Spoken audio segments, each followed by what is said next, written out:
Hey guys, I wanted to add something. I meant to make a point in the morning gospel message when I was reading Psalm 1.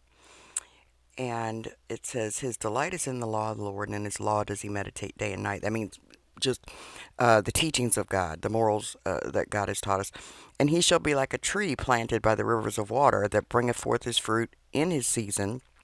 His leaf shall not wither, and whatsoever he do shall prosper. Now, Jesus talked about building on a foundation. Paul talks about building on the foundation and that no other foundation can be laid other than Christ Jesus.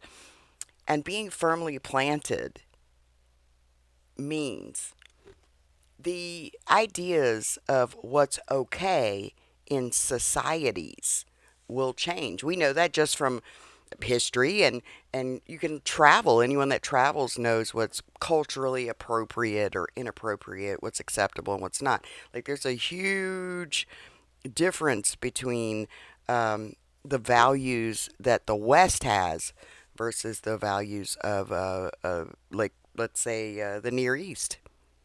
Completely different.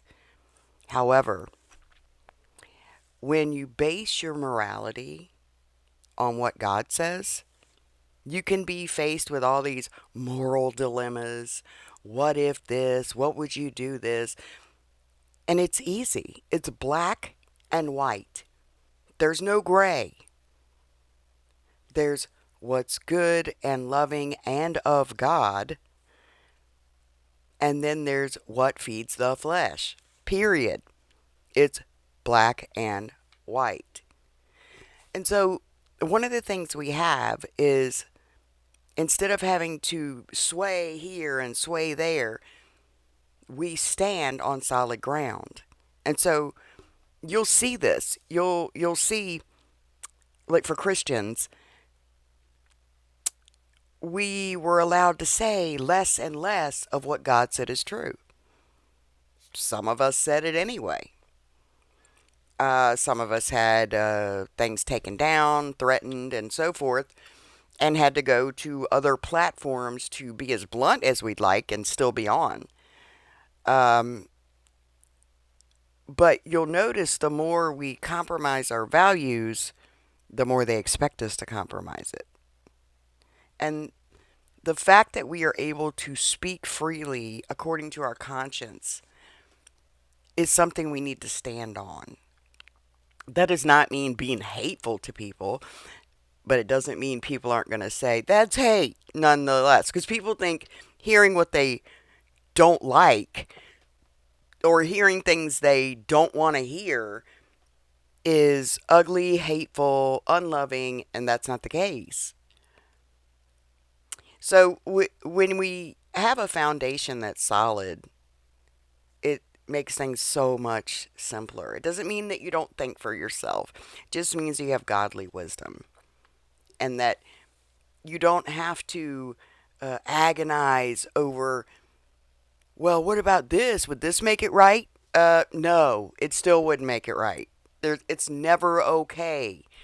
There's, and some of you know what I'm talking about, and I can't freely speak here because I'll be taken down and the point will be missed altogether.